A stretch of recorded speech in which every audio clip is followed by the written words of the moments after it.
Good morning, friends, and my dear viewers. Today, again, I am with you with a current and live problem along with its solution. किसी subject पर चर्चा करना theoretical, मैं किसी plan की चर्चा आपसे कर दूं, like pension, like other regular income plan, like any loan, that's another thing. But जीवन में जब कभी कुछ समस्याएं अराइज हो जाती है, उसका लाइव सॉल्यूशन एक अलग बात होती है। और अभी जो प्रॉब्लम एंड सॉल्यूशन का सीरीज मैंने शुरू किया, ये तीसरा वीडियो आज है। ये ऑलमोस्ट हर रिटायर्ड एम्प्लॉय के जीवन में आती ही आती है।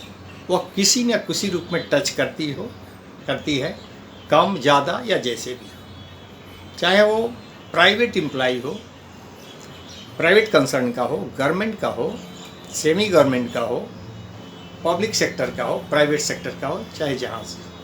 रिटायरमेंट का बाद कि आदमी के लाइफ की दूसरी पारी हो जाती है। While he is in service, he is getting a good salary,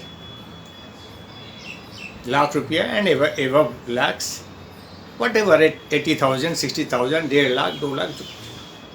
तो during the period of service there is no problem, और परिवार बड़ी हंसी खुशी से चलता है, सारी समस्याओं का निदान होते जाता है।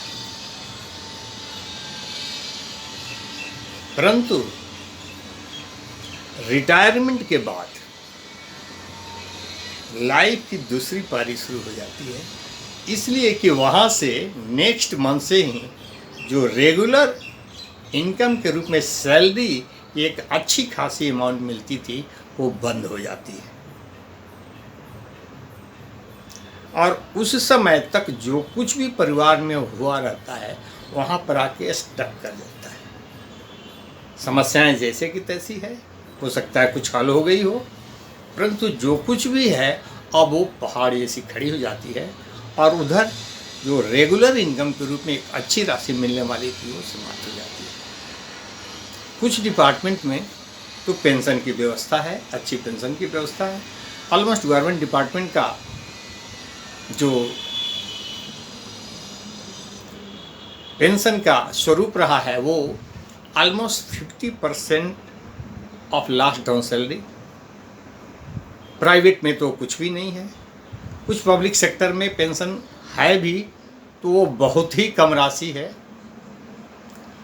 अगर पब्लिक सेक्टर में कोई एम्प्लॉय 1.5 लाख रुपये की तनख्वाह पर मंथ पाता है और रिटायरमेंट के बाद 12,000 14,000 उसको अगर पेंशन मिले, तो ये तो उसके साथ बहुत बड़ा समस्या खड़ा करने वाली बात हो जाती है। कहाँ 1.5 लाख, कहाँ 12,000। 1.5 लाख रुपये प्रतिमाह हाथ में आती थी, और एज अकॉर्डिंगली परिवार की आवश्यकताएँ वगैरह वगैरह चल रही थी। अब उसको मिलेंगे 12,000 रुपये महीने। तो यहाँ पर रिटायरमेंट के बाद जो वंसर्ड रिटायर बेनिफिट मिलता है, वहाँ पर आदमी को बहुत मनन करने की जरूरत पड़ती है। हम इसको एक लाइफ एग्जाम्पल से समझेंगे, फिर इसका और विस्तृत चर्चा करेंगे, फिर समस्या को हल करने की कोशिश करेंगे, आपके सामने आपसे चर्चा करेंगे। Mister Jagdanand, assistant engineer in BHEL. BHEL is a public sector unit, you know. After completing his jobs, during the job he was getting 1,20,000 per month salary. He has retired, and BHEL has no any pension scheme up to the mark. There is a arrangement of pension that gives a very little amount. As per the arrangement of the department, Mr. Jagdanand, after retirement, will get about 14 to 15 15,000 रुपये के आसपास उनको मिलेंगे. Mr. Jagdanand has to marry her daughter within 2 to 3 years. The son of Jagdanand has not performed well in his study, so he is unemployed and he has thought to start a business himself. So Mr. Jagdanand has to arrange some fund for their establishment of business. अब चूंकि मात्र 12 से 14,000 रुपये pension इसमें मिलेगा, that amount is not so good to run the family. Jagdanand has 6 members of his family, so उनकी priority एक ये भी हो जाती है, he should arrange some another pension scheme, regular income scheme to enhance their pension to survive with the family happily. At least 30-35,000 40,000 के आसपास तो मिलनी चाहिए. The person who was getting almost 1,50,000, 1,20,000 during the period of his service, after retirement, minimum 40 to 45-50,000 तो मिलना ही चाहिए. So his priority is to increase his pension by investing some fund in a certain scheme. आइए अब हम देखते हैं, ये सारी समस्याएं हैं और इसमें कहता है please discuss N appropriate solution to solve the problem of Mr. Jagdanand.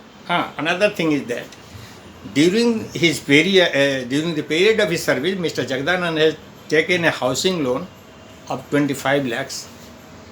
At this stage, the balance of housing loan stand almost 18 lakhs plus. These are the problem with mister Jagdanand. How to tackle, इस पर हम चर्चा करेंगे, क्या इसका solution हो सकता है. प्रॉब्लम आपने समझ लिया. जगदानंद बीएचईएल के असिस्टेंट इंजीनियर थे. सर्विस के पीरियड में लगभग 1,25,000 1,20,000 तनख्वाह पाते थे. रिटायर्ड हो गए. रिटायरमेंट के बाद 68 lakh as a retirement benefit मिला. बेटी की शादी 2-3 साल में करनी है. बेटा पढ़ने के बाद भी सक्सेसफुल नहीं हो सका, अनएम्प्लॉयड है. वो अब कोई बिजनेस स्टार्ट करना चाहता है.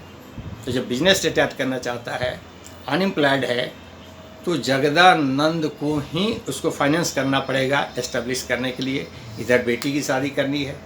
नंबर 3, पेंशन का some other scheme, regular income का some other scheme search out करना होगा to invest some amount to increase the amount of pension. चौथा और पांचवा, इस सब करने के बाद भी फैमिली के फ्यूचर एक्सीजेंसीज के लिए कुछ फंड को रिजर्व में रखना पड़ेगा. तो अब इस रिटायरमेंट के जंक्शन पर सबसे बड़ी बात जो होती है, सोचने वाली क्या होती है, एम्प्लॉय रिटायर्ड हो गया,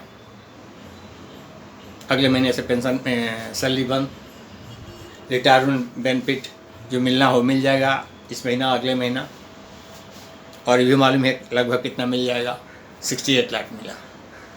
उनके सामने अब एनालाइज करने की स्थिति हो गई कि अब हमारा रेगुलर इनकम, परमानेंट इनकम के रूप में जो सैलरी मिलती थी, उस सैलरी मिलना बंद हो गई, नहीं मिलेगी.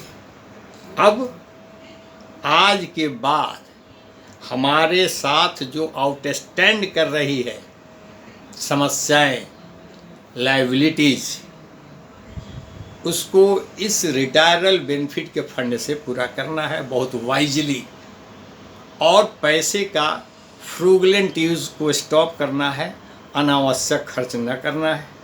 अदरवाइज़ इस जंक्चर पर इसी को डिसाइड करना बड़ा कठिन हो जाता है। विभिन्न लोग विभिन्न मशावरा देने लगते हैं। 10 लाख की गाड़ी ले ली जाए, उधर से कोई चीट फंड वाला पहुंच जाएगा, उधर से कोई इंश्योरेंस वाला पहुंच जाएगा, और अनप्लान्ड वे में पैसे निकल जाते हैं। या और भी बहुत सारी फेमिलियर कुछ बातें हो जाती, इसमें पैसा दे दो, पैसा हाथ से निकल जाता है, समस्याएं स्टैंड करती हैं। और वो एम्प्लाई जो 1.5 लाख रुपया पाता था, 1.25 लाख रुपया पाता था, 15,000 और 14,000 पर ज़िंदगी बसर करने के लिए मजबूर हो जाता है। और आपको मालूम होना चाहिए कि ये अवस्था बड़ी दुखदायी हो जाती है। समस्याओं का कारण ध्यान रखें दोस्तों, समस्याओं का कारण भी पैसा ही होता है, और समस्याओं का निवारण भी पैसा ही होता है। अब जब 15,000 रुपये में परिवार चलेगा तो बहुत टाइट पोजीशन होगी और आपस में कड़वाहट बढ़ेगी। पारिवारिक जो खुशियाँ थी ये समाप्त होने लगेगी। इसलिए अब इस स्टेज पर बहुत प्रिसाइजली, बहुत सावधानीपूर्वक प्रायोरिटी को सोचिए, लिस्ट आउट कीजिए। लिस्ट आउट करने पर गंभीरता से विचार कीजिए, सिलसिलेवार और उसके प्रायोरिटी के हिसाब से। भावनाओं में न बहें, ये भी करना वो भी करना ऐसा भी करना, आदमी बिखर जाता है, क्योंकि अमाउंट तो बहुत लिमिटेड है ना। अब हम इस पर जो समस्या प्रॉब्लम दिया हुआ है, इस पर हम देखेंगे कि क्या दिया हुआ है और क्या समस्या इस प्रॉब्लम के साथ आउटस्टैंड होकर के आती है। उसके बाद हम उसके सॉल्यूशन पर विचार करेंगे। After retirement, number 1, mister Jagdanand has got retirement benefit of ₹68 lakh. ठीक है, ये ठीक है। और पेंशन के रूप में लगभग 15,000 मिल रहा है। 2 चीज़ें बहुत महत्वपूर्ण है। और 15,000 या 14,000 जो कि बहुत ही स्मॉल अमाउंट है, कल होकर के पैसे के कारण कटुता, प्रेम व्यवहार में कमी, कड़वाहट, हंसियाँ खुशियाँ परिवार से गायब हो जाती है। पैसा वो चीज़ है। तो अब हम डिसाइड करेंगे कि प्रायोरिटी किसकी है। अब देखिए, यहाँ सबसे बड़ी बात यह है कि मात्र 14 से 15,000 जो पर मंथ पेंशन मिलेगा, that is not sufficient fund. So the first priority is to increase the pension amount. First priority किसकी आती है?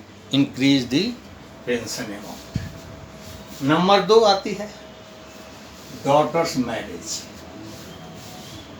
ठीक है, 2 साल में करनी है, 2 साल में तो उसकी प्रोविज़न तो करना होगा ना, या 2 या 3 साल में ही करनी है। तो अब तो सर्विस रहा नहीं, हमको लोन भी नहीं मिलेगा, अब कोई व्यवस्था भी नहीं हो सके, ना आउटसाइड ना इनसाइड। सो प्रोविज़न करके आज हमको रख देना होगा, सो दैट कि आफ्टर 2 इयर्स और आफ्टर 3 इयर्स ही अगर हम करें तो हमारे पास रिजर्व पड़ा होगा, हमको दिक्कत नहीं होगी। तीसरा, लड़का पढ़ लिख करके अनएम्प्लॉयड हो गया, इज़ नॉट डूइंग वेल, कहीं सक्सेस नहीं कर पाया, तो उसको कहीं एंगेज करना होगा, कहीं बिजनेस कराना होगा, सो दैट कि अपने लाइफ की गाड़ी। और उसकी शादी हो चुकी है, उसकी शादी हो चुकी है, ये महत्वपूर्ण बात है। सो उसकी प्रॉब्लम नहीं है, अब उसको रोजगार के साधन उपलब्ध करा देना है, सो दैट कि अपनी गाड़ी ले चले और वो इनकम स्रोत पैदा कर सके। तो establish business unit for his son. तीसरा। चौथा क्या है? चौथा है, चूँकि बैंक का लोन अभी आउटस्टैंड कर रहा है, घर के लिए जो लिया गया था, घर जो बनवाया गया था या खरीदा गया था, वट एवर, वो समथिंग 18 लाख के आसपास अभी आउटस्टैंड करता है। तो उसके विषय में think about for adjustment of bank loan और some other solution to solve the problem. और 5वां, provision for reserve of the family, family के लिए कुछ रिजर्व रखना जरूरी है फ्यूचर एक्सीजेंसीज के लिए। एनालिसिस के बाद, ये सारे समस्याओं के एनालिसिस के बाद ये चीज़ सामने उभर के आई कि मिस्टर जगदानंद के पास ये 5 आउटस्टैंडिंग प्रॉब्लम है and how to solve resolve this solution. इसको अगर प्रॉब्लम को सॉल्यूशन कर लेते हैं तो उनका रिटायर्ड लाइफ पीसफुल हो जाएगा, हैप्पीली हो जाएगा। अब इस सॉल्यूशन में, इस प्रॉब्लम में सबसे priority as per my opinion वह है have a provision, search out a plan, search out a scheme which help to increase his monthly income, क्योंकि 15,000 से आगे चलकर उस फैमिली को कठिनाइयों का सामना करना है।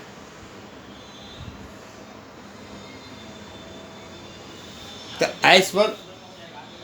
As per my advice, first have a provision to invest in a pension plan, in a some any other plan which gives at least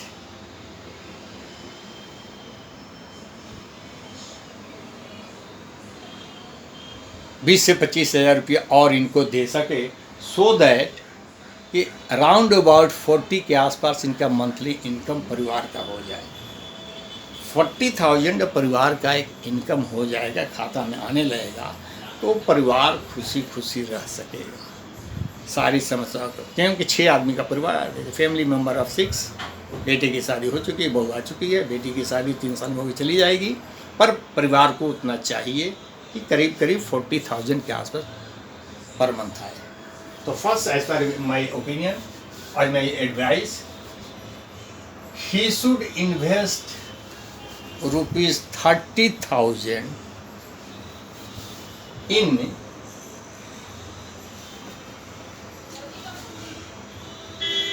balance advantage fund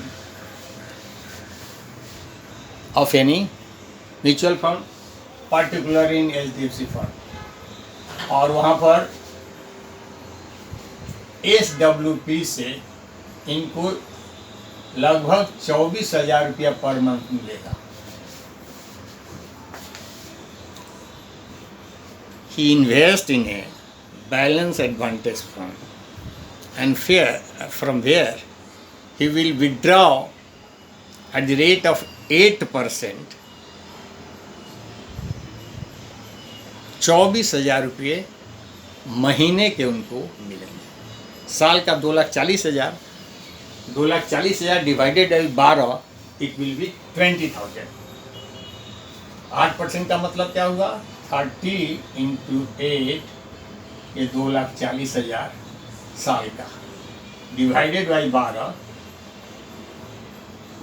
20,000 per month इस स्कीम से इनको मिल जाएगा। और जब 20,000 पर मंथ मिल जाएगा और पहले से 15,000 मिल रहा है डिपार्टमेंट के पेंशन स्कीम से, it becomes 35,000 per month. It becomes 35,000, उसको 2 गुना 3 गुना बढ़ा दिया, तो that becomes a sizable amount कि परिवार अच्छे से चल सकेगा with all needs and requirements, दवा दारू के साथ। तो फर्स्ट जो प्रायोरिटी थी to increase the regular monthly income, so that कि जो प्रीवियस इनकम ऑफ 15,000 वो बढ़कर एक अच्छी राशि के रूप में हो जाए। तो अगर 30 लाख को बैलेंस एडवांटेज फंड में डालकर 8% का विड्रॉल करते हैं तो he will get 2,40,000 in year, that is 20,000 per month 20,000 उनको मिलेंगे, that become 35,000। I think this will be a ideal and best solution for him for increase of pension amount, regular income amount। तो 30,000 इन्होंने कहाँ डाल दिया? इस fund में डाल दिया। Second, provision for her daughter's marriage. For this very purpose, he has to invest 8 to 10 lakhs in a bank FD having highest rate of 6 to 7%, 7.5%. खोज करके करीब 8 लाख रुपया वहाँ डाल दें मैरिज के लिए। तो 2-3 साल के बाद कुछ ब्याज भी अच्छे मिल जाएंगे, लगभग 9-10 लाख रुपये हो जाएंगे, तो वो समस्या इनका सॉल्व आउट हो जाएगा। नेक्स्ट, बच्चे का जो अनएम्प्लॉयड है wants to start a business, उसके लिए 5 से 8 लाख रुपया का प्रोविज़न कर दें और टुकड़ा टुकड़ा में देकर के उसको बिजनेस को इस्टेब्लिश करा दें। तो 8 लाख रुपया यहाँ बिजनेस के लिए भी कर दिया और 10 लाख रुपया ये परिवार की एक्सीजेंसी के लिए रिजर्व में एफडी में ज्वाइंट अकाउंट में डाल दें और in any liquid fund where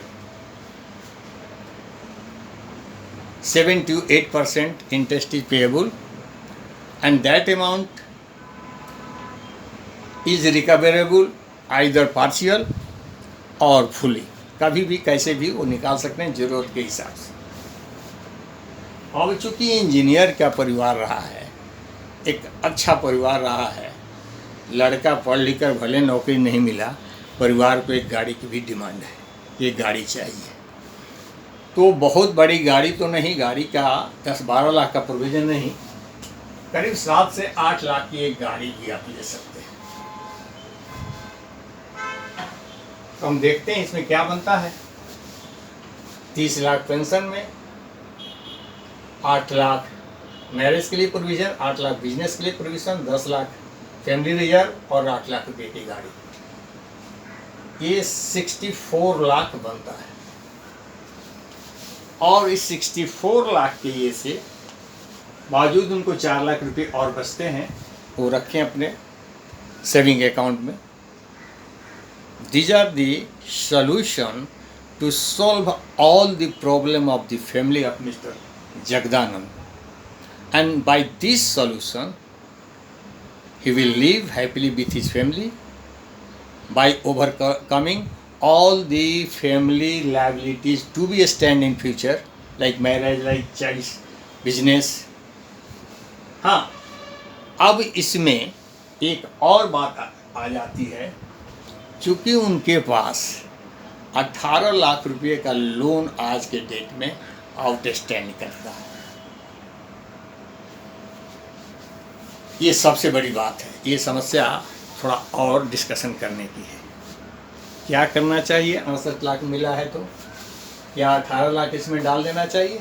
18 lakh डाल देने से उनके पास 50 लाख रुपये ही बच जाएंगे। तो ऐसी स्थिति में मेरे ख्याल से जगदानंद को कार का प्रोविज़न अभी नहीं रखना चाहिए, बल्कि रेगुलर इनकम के प्लान में 40 लाख डाल देना चाहिए। और 40 लाख डालने से 32,000, 3,20,000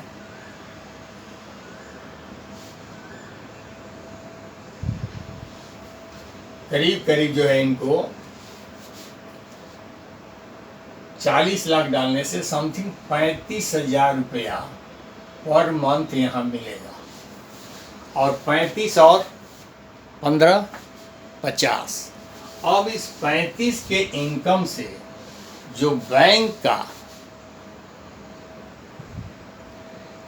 का इनका समथिंग 20,000 रुपया EMI आता था, 18 से 20,000 रुपया।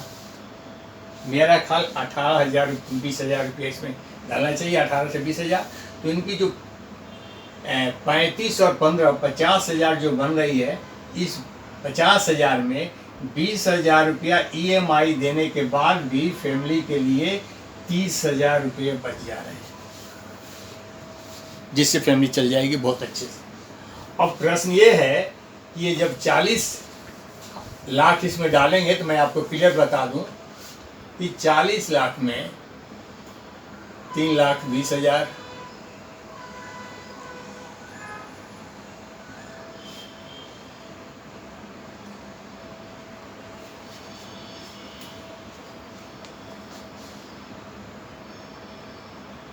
3 लाख से बातें से 30,000 मिलेगा इसमें, 30,000 इनको आराम से मिलेगा 9% के हिसाब से लेंगे तो इस सॉल्यूशन से कई एक लाभ इनको मिल जाएंगे। क्या? अगर कार का प्रोविज़न वो हटा देते हैं, कार कोई आवश्यक चीज़ नहीं है, क्योंकि फैमिली की लायबिलिटी अभी ऐसा है कि 20 लाख या 18 लाख रुपया बैंक का लोन है। अगर ये इन्वेस्टमेंट को 40 लाख कर देते हैं तो उसे 35,000 रुपया महीना मिलेगा। उस 35,000 से 20,000 रुपये EMI दे देते हैं, तब भी 15,000 जो है 15 होगा, 15 पहले से मिला, 30,000 फैमिली को पर मंथ हो जाएगा। और उधर कार का लोन भी एडजस्ट हो जाएगा अगले 2 से 3 साल में, 4 साल में जो भी है। दूसरा, अगर ये कहें कि नहीं मैं 20 लाख रुपया का हाउसिंग लोन में 1 शॉट डाल देता हूँ, तो इनके सामने समस्या पैदा हो जाएगी। इस सारे ये चीज़ों को, सारे लायबिलिटी को बहुत वाइजली ये हल नहीं कर पाएंगे। अगर कहीं पैसा डालेंगे वहाँ से पैसे ढंग से नहीं आएंगे, बच्चे को बिजनेस के लिए एस्टेब्लिशमेंट में फंड नहीं दे पाएंगे,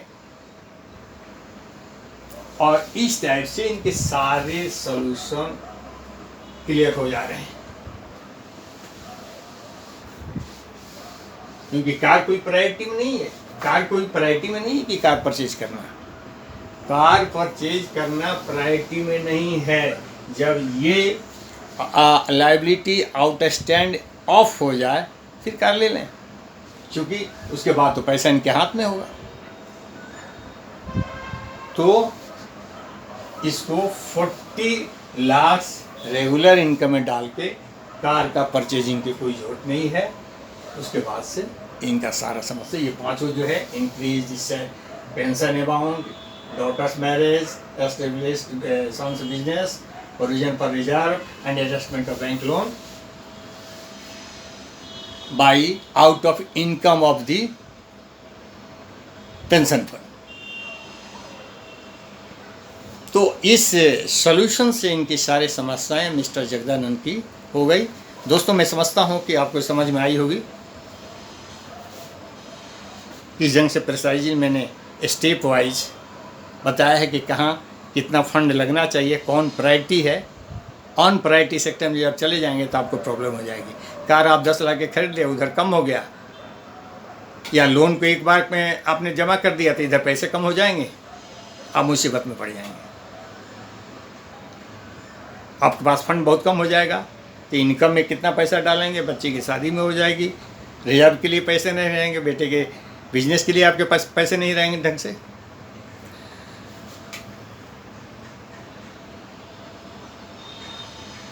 प्रॉब्लम का सॉल्यूशन समझ में आया हो तो वीडियो को लाइक एंड शेयर ज़रूर करें और चैनल को सब्सक्राइब करें। ज़्यादा से ज़्यादा लोगों के बीच इस सॉल्यूशन को शेयर करें, सो दैट कि ये ज़्यादा से ज़्यादा लोगों के बीच लाइफ प्रॉब्लम एंड इसका सॉल्यूशन की जानकारी हो सके। Thank you. पुनः नेक्स्ट वीडियो में।